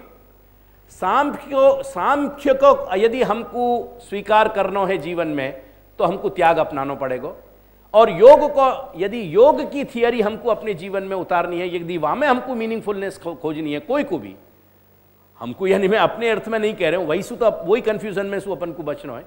अगर योग के पूरी आध्यात्मिक प्रक्रिया को कोई को स्वीकारनी है तो वाके लिए त्याग जरूरी नहीं है, लेकिन सांख्य की प्रक्रिया जाको स्वीकारनी है वाके लिए त्याग जरूरी है। तो त्याग और अत्याग, तो स्वतः परतः, स्वतः के डिवीजन में एक सांख्य और एक योग, व सांख्य को त्याग और योग को अत्याग। That's how the whole thing goes. Is it okay? चल, अब यहां से सांख्य और योग की जो आइडेंटिकल फीचर्स हैं, सांख्य के सिस्टम में और योग के सिस्टम में, जो दोनों की मेथोडोलॉजी, जो प्रक्रिया है, उन प्रक्रिया में बहुत कुछ सिमिलरिटी है, उनमें आइडेंटिकल फीचर्स हैं। जैसे दो अपन कोई वाहन लें तो दो गाड़ी में यदि बहुत सारी जो लोडेड गाड़ी हैं, वो लोडेड गाड़ी में बहुत सारे फीचर्स यदि सिमिलर हैं तो वो तो आइडेंटिकल कहेंगे ना अपन, उनको क्या कहेंगे? तो वो आइडेंटिकल जो है सिस्टम, बहुत सारी चीजें जो योग की सांख्य की साधना है और जो बहुत सारी चीज जो योग की साधना है, उन दोनों साधना में बहुत सारे फीचर्स मिल रहे हैं। उन आइडेंटिकल फीचर्स को श्री महाप्रभु कह रहे हैं कि अहंता ममता नाशे। दोनों में एक सेंट्रल प्रक्रिया एक है कि अहमता और ममता को जीरो लेवल पे ले आना। जो डैमेज अहमता से हो रहे हो और जो डैमेज ममता से हो रहे हो, उन दोनों प्रक्रियाओं को अहंता और ममता, यानी जो मनुष्य के मोक्ष में प्रतिबंधक हैं, जो मनुष्य के मोक्ष की अवस्था के में प्रतिरोधक बन रहे हैं, उन प्रतिरोधकन को, उन इंपेडिमेंट्स को, उनमें अहंता और ममता की प्रक्रिया है। उन अहंता और ममता की प्रक्रिया को जब जीरो लेवल पे ले आया जाए, जब वो को नाश हो जाए, अपने यहां नश धातु है, जैसु नष्ट शब्द बन्यो है। ब्रह्मवाद में कोई चीज नष्ट नहीं होवे, यानी कोई चीज समाप्त नहीं हो जाए और कोई चीज पैदा नहीं हो जाए, क्योंकि सब कुछ जो अस्तित्व में है वो ब्रह्म को है। यानी ब्रह्म को न तो केवल समाप्ति है और न ब्रह्म की उत्पत्ति है। नश जो है धातु, वो अदर्शन में है। नश अदर्शने, जो चीज व्यवहार में सु इनऑपरेटिव हो जाए, वह को नाम है नष्ट होना। नष्ट होने को मतलब क्या है? इनऑपरेटिव हो जाना। तो जब अहंता और ममता हमारे जीव चैतन्य के और हमारे अंतःकरण के रिलेशन में इनऑपरेटिव हो जाए, in other words non effective हो जाए, हमारो अंदर को, अंतःकरण को वैचारिक स्तर, हमारी समझ, हमारी मैच्योरिटी इतनी हाईली डेवलप हो जाए कि हम वायरस की एनवायरमेंट में रहते भाई भी हमारा सिस्टम इम्यून बनो रहे। That is the whole thing. अहंता ममता को जीरो लेवल पे आने को मतलब क्या भयो? अहंता ममता एग्जिस्ट कर रही है लेकिन इफेक्टिव नहीं है, वो इनऑपरेटिव हो गई in our sense, in our relation. और जगह हो रही है भले, चारों बगल अहंता ममता इनऑपरेटिव है, पर हमारे सिस्टम पे वो हावी नहीं हो पा रही है। वायरस चारों तरफ फैल रहे हो, सभी इफेक्टिव हो रहे हैं आगे पीछे के लोग, पर हमारे सिस्टम पे, हम पे वो वायरस हावी नहीं हो पा रहे हो, क्योंकि वो वायरस की जो इफेक्ट है, वाकू हमारो जो अंदर को सिस्टम है, इम्यून जो सिस्टम है, हमारी प्रतिरोधक जो शक्ति है, क्षमता है, वो वाकू अटका रही है। तो अहंता ममता जब जीरो लेवल पे आ जाए और सर्वथा निरहंकृतौ, हमारा जीव चैतन्य जब अहंकार के जो अनप्लेजेंट इफेक्ट्स हैं, अहंकार समाप्त हो जाने, निरहंकार हो जाने को मीनिंग क्या? निरहंकार मन होने को मतलब दो ही हो सके, या तो एक्सट्रीम यानी साइकोसिस से पीड़ित हो जाए आदमी, अपने आप को ही पहचानना बंद कर दे, या तो ये दुर्घटना बने, और या फिर आनंद मात्र करपात मुखोदराती हो जाए, वहां देह त्याग हो जाए। अरे निरहंकृत, देयरफॉर वह को समझना चाहिए, यानी अहम के जितने भी अनप्लेजेंट जो इफेक्ट्स क्रिएट हो रहे हैं, जो हमारी मोक्ष में बाधक हो रहे हैं, ऐसे एंटायर अनप्लेजेंट वाके फंक्शन सीज हो गए, बंद हो गए, वो सारे सिस्टम बंद हो गए। अगर कहीं इन्फेक्शन भयो तो इन्फेक्शन के लिए हमने प्रॉपर एंटीबायोटिक्स लेकर के वह इन्फेक्शंस को रूल आउट कर दियो। वह इन्फेक्शन ने हमारे पूरे सिस्टम को अंदर जो वो इन्फेक्ट करके वाके अंदर जो एक जहरवाद फैला रहे हो, वो चीज खत्म हो गई। तो वो अहम जो ऑपरेट हो करके अहंता को अप्लाई कर रहे हो, अहम बुरा नहीं है, अहम तो हमारी पहचान है, अहम तो हमारी पहचान है। बाकी जो इफेक्ट है अहंता, वो गड़बड़ है, वो इफेक्ट गड़बड़ कर रही है। वो अहंता जो है, वो अहंता जो अनप्लेजेंट जो पूरा को पूरा एक हमारी चेतना को डेवलप कर रही थी, वो चेतना के अंदर जो एबनॉर्मलिटी डेवलप हो रही थी, जो व्हाइट सेल्स इतने डेवलप हो रहे थे कि वो फाइनली वाकू कैंसरस सेल्स कह करके, और अपन ये कहना पड़े कि ये अब घातक स्टेज पे आ गई, ये थर्ड स्टेज पे आ गए। ऐसे कोई भी जो अनप्लेजेंट ग्रोथ है, वो सारी ग्रोथ वाकई रुक गई, वापस सारों पर कंट्रोल आ गया। वह तरह की स्थिति निरहंकृति की स्थिति आ गई, निरहंकृति हो गई। अहंकार ने अपनो मेल फंक्शन जो है तो वो मेल फंक्शन रोक दिया। वाको जो मेल फंक्शन हो रहे तो अहम में, वो मेल फंक्शन रुक गया सारो फाइनली। स्वरूपस्थो यदा जीव, एंड देयरफॉर वो मेल फंक्शन रुक जाने के बाद क्या भयो कि वो जीव जो है स्वयं अपने जो वाकई ट्रू आइडेंटिटी है, वह ट्रू आइडेंटिटी में अपने आप को फील करने लगे। वो नॉट ओनली रिकॉग्नाइज, पर वो फील कर रहे हो अपने आप को। वो अपने आप के और परमात्मा के रिलेशंस को अंश और अंशी रिलेशन में वो रियलाइज कर रहे हो है। वो अपने जीव चैतन्य के शुद्ध स्वभाव को रियलाइज कर रहे हो। इन अदर वर्ड्स, ये अंश और अंशी की बात मैं समझाने के लिए कह रहा हूं, पर फॉर द टाइमिंग वो अभी अंशी को तुम छोड़ दीजिए।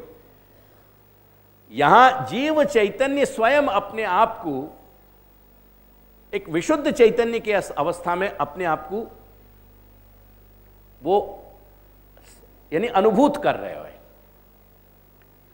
अब ये विशुद्ध जो अवस्था है वह को अपन शब्दन में नहीं समझ पाएंगे, लेकिन जैसे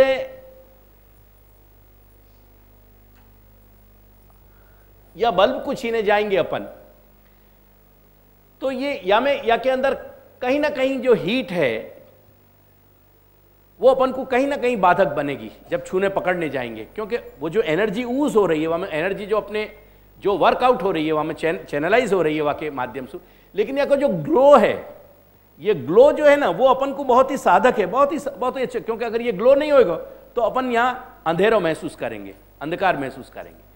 तो ये पूरा को पूरा ग्लो जो है, वो ग्लो जैसे एक प्रकाश की अनुभूति अपन को दे रहे हो, ऐसे ही जब शुद्ध जीव चैतन्य की अवस्था में जीव चैतन्य अपने आप को अनुभव करने लगे, तो वो भी एक तरह की ऐसी एक बड़ी एक प्रकाश जैसी अवस्था है कि जब में प्रकाश को अनुभूत किया जा सके, जब कोई और संज्ञा देने को या कोई भी और प्रकार से समझने को अगर अपन यत्न करेंगे तो अपन समझ नहीं पाएंगे, वह मिस कर जाएंगे वह पॉइंट को। तो स्वरूपस्थो यदा जीव कृतार्थः स निगद्यते, वो जीव जो है वह बखत जीव चैतन्य जो है बस वो कृतार्थ अवस्था में आ गया। और कृतार्थ यानी वाकु जो कुछ भी करना चाहो, अर्थ को मतलब है यहां फंक्शन, तो एंटायरली वाकई अपने विकास के लिए, क्योंकि वो चरम विकास पे पहुंच चुके हैं, क्योंकि वो जीव चैतन्य अपने शुद्ध स्वभाव की अनुभूति तक पहुंच चुके हैं। That is the final point. And therefore अर्थ यानी कोई भी एडिशनल फंक्शन अब वाकू जरूरी नहीं है, यानी वाके लिए वो कृत हो गया, यानी वाने कर दिए। जो जे कहीं पण करवू हतुं ए करी दीधुं, ए करी लीधुं, ए कराई एनाथी संपादित થઈ ગયો। હવે આ કાંઈ પણ કરવાનું અવશેષ શેષ નથી રહેતો। કૃતાર્થ, કૃતાર્થનો મતલબ આ હોય છે કે જ્યાં કરવાનું કાંઈ શેષ ન રહે અને જ્યાં માણસ એના એક ફલાવસ્થાને ની શરૂઆત થઈ જાય, એ કૃતાર્થતા કહેવાય કે ભાઈ કૃતાર્થ થઈ ગયા, એટલે હવે આગળ કાંઈ કરવાનું, વિચારવાનું, કહેવાનું કાંઈ કશું નથી રહેતું, એનું નામ કૃતાર્થ। वा कृतार्थ शब्द सु अपन को व स्टेज को वा अवस्था को समझनो है कि जीव चैतन्य की वो एक ऐसी अवस्था है कि अब वहां कुछ भी करनो शेष नहीं रहे हो, क्योंकि जीव चैतन्य जो है वो विशुद्ध चैतन्य स्वभाव में स्थित हो गया। इन अदर वर्ड्स, जो अपने यहां शास्त्र में व्यामोहिका माया बताई गई है, जा व्यामोहिका के कारण यानी सदंश, चिदंश और आनंद, सत, चित और आनंद, वो चित्त में एक चित्त की जो एक शक्ति है, जैसे मैंने समझाया ना कि अपन या बल्ब को छीने जाएंगे ना अपन एग्जैक्टली, या कि प्रॉपर्टीज को हाथ लगावेंगे ना तो अपन को यहां बर्न्स आएंगे, वाको दाह लगेगा, वाकई कारण अपन की स्किन जलेगी, लेकिन वाको ग्लो जो है ना वो अपन को सुख दे रहे हो, प्रकाश को। एग्जैक्टली व्यामोहिका, प्लीज तुमको बंद करना नहीं आता हो तो कोई को दूसरे को दो जो बंद कर सके वाको। ये सब औंधो काम मत करो। यहां मेरे क्या है, वो पूरी सिस्टम मेरी एकदम कैओटिक हो जाए।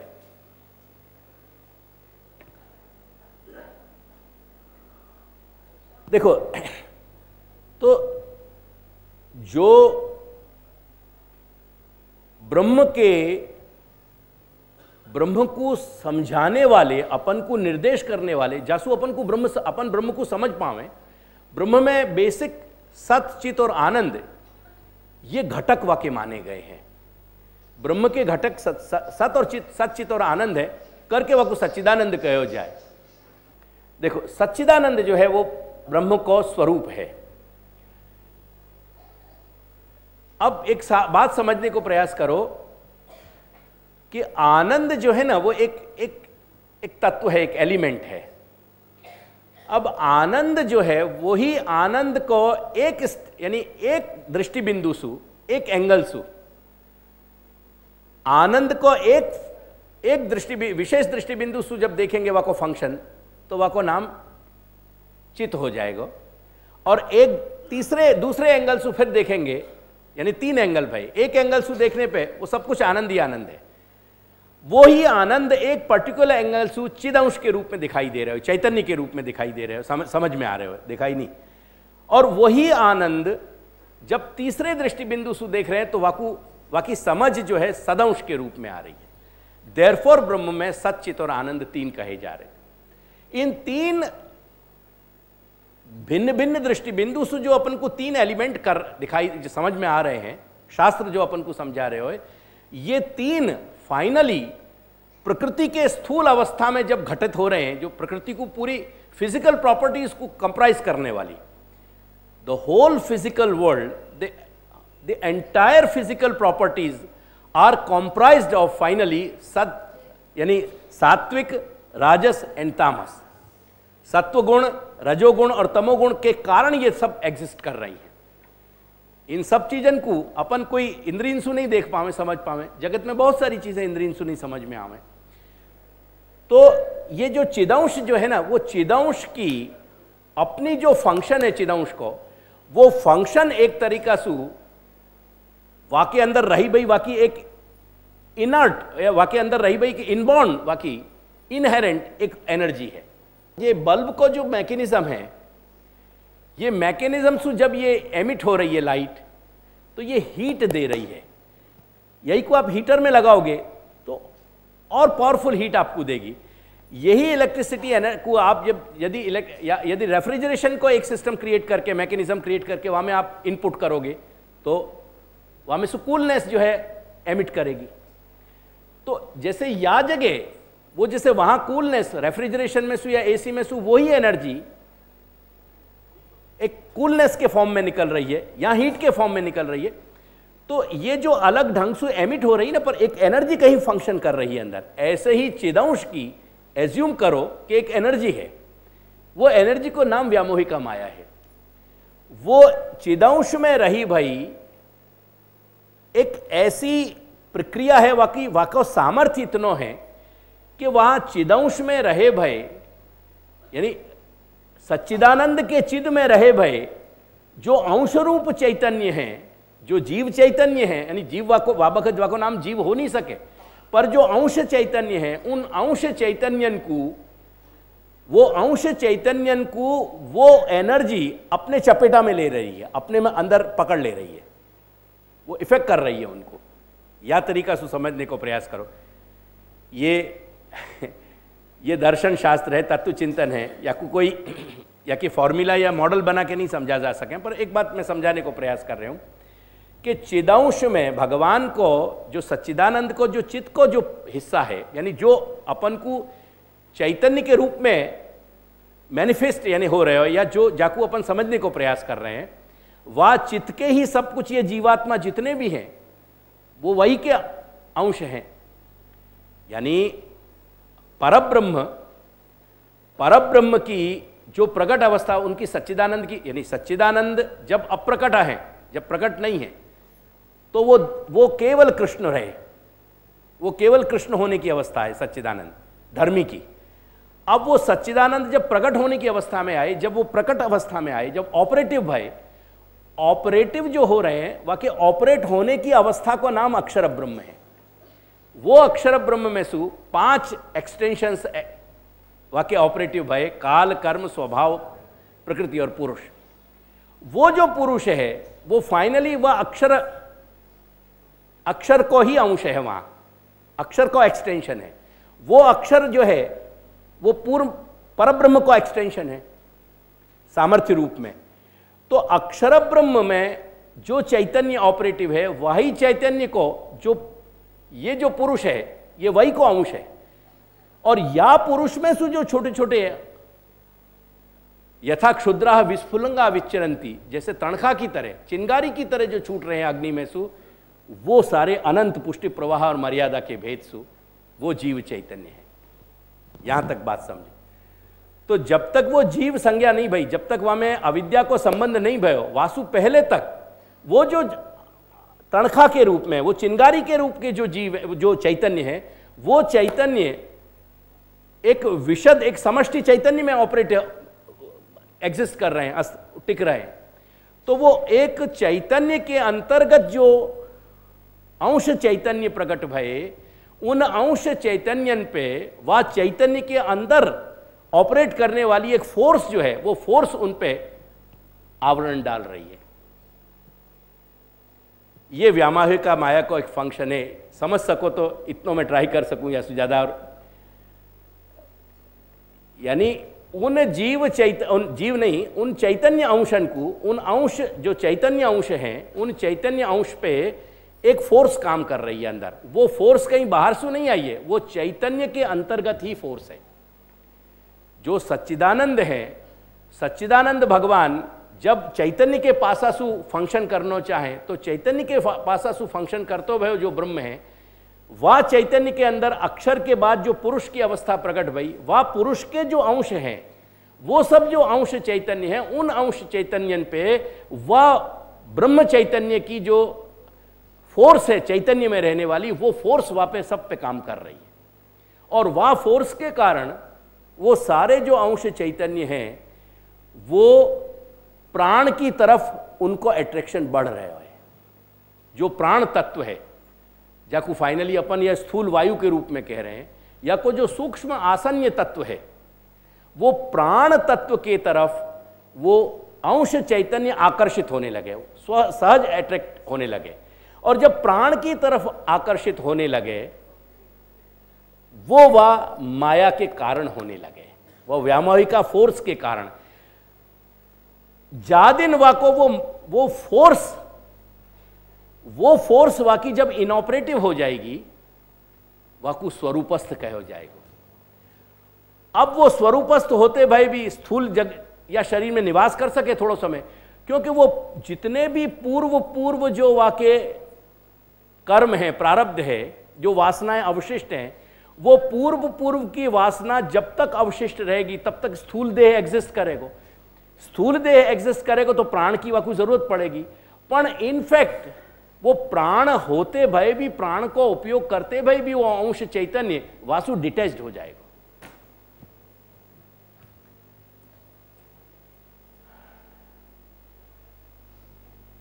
घर में रहते भय हम सबसे उदासीन हो गए। कोई कोई घर में ये खेल दिखे कि नहीं दिखे? दिखे ना, घर में रह रहे हैं ना अपन, प्राण भी घर में रह रहे हो, पर अपनो जीव जो अंश चैतन्य वो डिटैच्ड हो गया। वो प्राण सु कह रहे हो भले तू रहे ना, मैं तेरे से अट्रैक्टेड नहीं हूं, आई डोंट नीड यू। अब मेरी बात समझ में आई थोड़ी? अपने परिवार में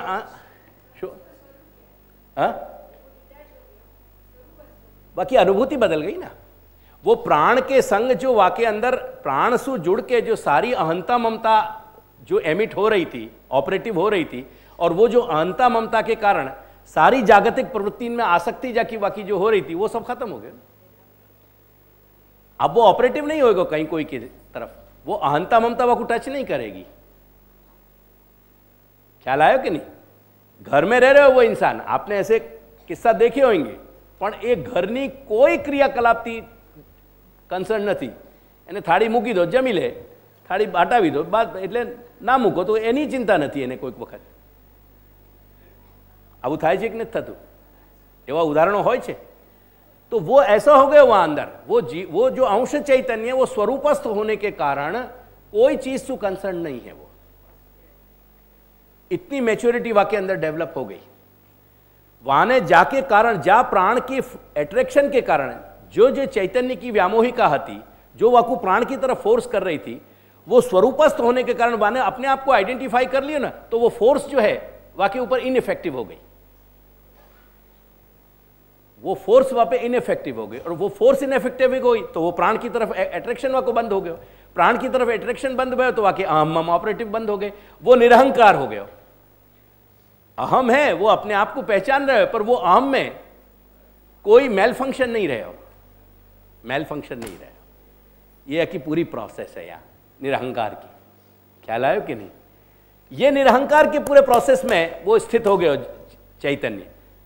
वहां चैतन्य स्थित होने के कारण, वो फीलिंग होने के कारण वो कृतार्थ हो गए। अब वाकू कछु ही करना नहीं रहे हो, क्योंकि वाकई कोई भी चेष्टा सुख अब न तो पाप उत्पन्न हो रहे हो, न पुण्य उत्पन्न हो रहे हो, ना असद है न सद है, न नेगेशन है, न पॉजिटिव एफर्मेशन है, कुछ भी नहीं। वो सबसे ऊपर होगा, जल कमल वज्जाकू के। अब वो शरीर तब तक चलेगा कि जब तक वह पुराने संस्कार, पूर्व संस्कार वह को निभाएंगे। जा दिन वो पूरे हो जाएंगे, वह दिन जब देहसु उठेगा वो तो ब्रह्मरंध्र को तोड़ के निकलेगा, जो प्रक्रिया शास्त्र में बताई गई है। और वो जो ब्रह्मरंध्र को तोड़ के जब वो जा बखत निकलेगा, वो फिर वो सच्चिदानंद अक्षर ब्रह्म में लीन हो जाएगा। ये प्रोसेस सांख्य भी कह रहे हैं और योग भी कह रहे हैं। शब्दन में बताने को इतना प्रयास है कि आपको समझने के लिए थोड़ी कसरत करनी जरूरी है। मैं हर एक की गारंटी नहीं दे रहा हूं कि सबको समझ में आई होगी। और वो सच्चिदानंद, मूल में सारा आनंद ही आनंद है। सच्चिदानंद ब्रह्म जो है बाकी कल्पना नहीं कर सके। ये मेरे हाथ के प्रपोर्शन से हुआ बात को समझ में नहीं आ सके, क्योंकि वाकई लिए थोड़ो खगोल शास्त्र पढ़े अपन, a little bit of astronomy और a little bit of astrophysics will correct our views. आप कोई दिन देखो तो सही, आपने अमेरिका में आते भाई टाइफून्स के कोई वक्त देखें टीवी पे दृश्य? ये जब एक आप सोचो कि झंझावात आवे, वो पूरे के पूरे देश काल को उखाड़ तो भाई चलो जाए, बात तुलना में आप अनंत कोटि ब्रह्मांड के सर्जक की परिकल्पना तो करके देखो कि वो क्या है। वो एग्जैक्टली सच्चिदानंद है। वो सच्चिदानंद जो है वाके वो जो मूल में आनंद मात्र कर्पाद मुखोदरादि सर्वत्र चतुर्भेद विवर्जितात्मा, वो आनंद मात्र है। कर पाद मुख उदर इत्यादि, यानी पूरा अस्तित्व जो है ब्रह्म वो आनंद है। आनंदम ब्रह्मणो विद्वान न विवेति कदाचनेति। तो आनंद जो है वही ब्रह्म है, लेकिन वो आनंद थ्री फोल्ड वाके फंक्शन है। मेरी बात समझने को प्रयास करो। वो एक ही आनंद थ्री फोल्ड फंक्शन कर रहे हो। एक ही आनंद तत्व जो है वो थ्री फोल्ड फंक्शन कर रहे हो। वह को एक function, one fold function is Anand, another fold function, second fold function is Chaitanya, the third fold function is सत। जब वो फिजिकल प्रॉपर्टीज कहां से आ रही हैं, या कोई स्थूल क्या या कोई रूप है, मैं या की सूक्ष्मता में नहीं जा रहा हूं, पर जब भी वो एलिमेंट आनंद और चैतन्य दोनों इनऑपरेटिव हो जाएंगे, तो वो सत्व के रूप में डेवलप जो होएगा ब्रह्म को, वो फिजिकल प्रॉपर्टीज के रूप में डेवलप होना शुरू हो जाएगा। वो जो वैज्ञानिक ढूंढ रहे हैं गॉड पार्टिकल, जाकू कह रहे हैं, वो गॉड पार्टिकल जाकू जो जोड़ रहे हो सारी बात को, वो संधान कौन कर पा रहे हो? उनकी प्रॉब्लम ये है कि कुछ भी तो प्रिडिक्टेबल नहीं है ना। इलेक्ट्रॉन्स जो हैं वो फाइनली प्रिडिक्टेबल नहीं है, प्रोटॉन्स जो है उनकी गति कहीं प्रिडिक्टेबल नहीं। फाइनली वो प्रिडिक्ट कहां हो रही है? वो सटल जो सब एटॉमिक लेवल पे जो संधान कर पा रहे हो, वो संधान करने वाला पार्टिकल जो है ना, वाकू वो लोग गॉड पार्टिकल कह रहे हैं। ना व्हाट इज गॉड पार्टिकल? वो एग्जैक्टली वही वो गॉड पार्टिकल जो है वो बेसिकली वो सत्व की एनर्जी से काम कर रहे हो। माइनस सत्व फिजिकल आकार आएगा ही नहीं, टाइम और स्पेस ही नहीं बनेगा। सो जो बिग बैंग थियरी है इन वैज्ञानिकन की, वो टाइम और स्पेस एग्जिस्टेंस में कहां से आया? द मोमेंट ब्रह्म ने आनंद और चैतन्य दोनों को इनऑपरेटिव कर दिया, द बिग बैंग हैपेंड। आप बिग बैंग को लेख ले आओ, मैं महाप्रभु को लेख निबंध में रख दूंगा आपको, और पढ़ो आप। That is the whole theory. वो बिग बैंग को है, वो पॉइंट है। तो वो सत्व क्या है? वो ये फिजिकल प्रॉपर्टी सत्व मैनिफेस्ट कर रहे हो। वो सत्व फाइनली क्या है? आनंद। वो आनंद है। एंड देयरफॉर जो चिदांश शुद्ध पुष्टि मार्गीय चरम विकास पे नहीं पहुंचे हैं, वो सारे के सारे कहीं ना कहीं या तो अक्षर के आनंद में लीन हो जाएंगे, या सच्चिदानंद धर्मी के आनंद में लीन हो जाएंगे। एग्जैक्टली आनंद को फॉर्म वही जीव चिदंश पा सकेंगे, वही अंश चैतन्य आनंद को फॉर्म अचीव कर पाएंगे, जो विशुद्ध अविहित नित्य लीला को भाग बन जाएंगे। ये वेद शास्त्रन को निचोड़ महाप्रभु हमको समझाना चाह रहे हैं। वो ही जीव, वही अंश चैतन्य फाइनली आनंद के पूर्ण अवस्था तक पहुंच पावे, जो जीव, जो अंश चैतन्य शुद्ध पुष्टि के प्रोसेस में से निकल के और फाइनली नित्य लीला को अंग बन जाए। बाकी और सब जो है वो आनंद अंश में एलिमेंट के लेवल पे वो यानी तन्मय हो जाए, वो उनको वह आनंद की अनुभूति नहीं होवे, उन अंश चैतन्य को, दे आर लॉस्ट।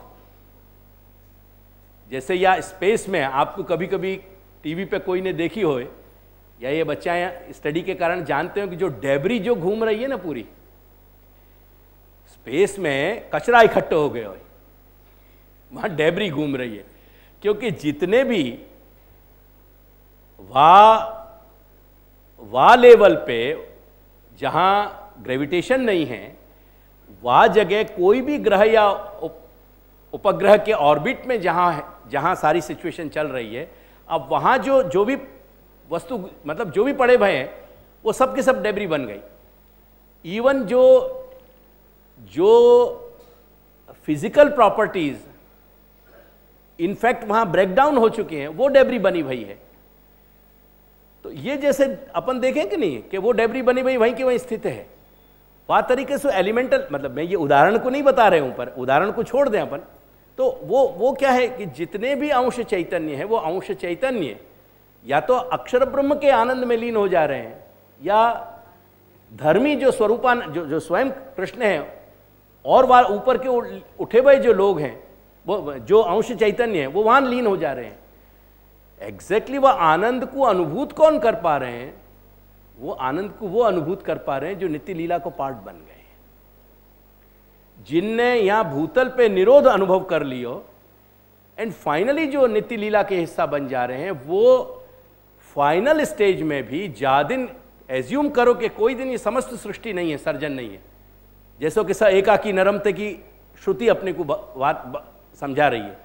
वह स्थिति में जस्ट एक एज्यूम करो, जस्ट एन एजम्पशन कि अपन कल्पना कर रहे हैं समझने के लिए, वह स्थिति में मात्र जो सच्चिदानंद धर्मी हैं, तो धर्मी के अंतर्गत भी अंश चैतन्य आनंद स्वरूप प्राप्त किए भय वहां अंश और अंशी के भाव में पृथक लीला में निमग्न है। वो लीला वहां भी ऑपरेटिव हो रही है। फाइनली महाप्रभु दार्शनिक लेवल पे ये समझावे अपन को, क्या लाया कि नहीं।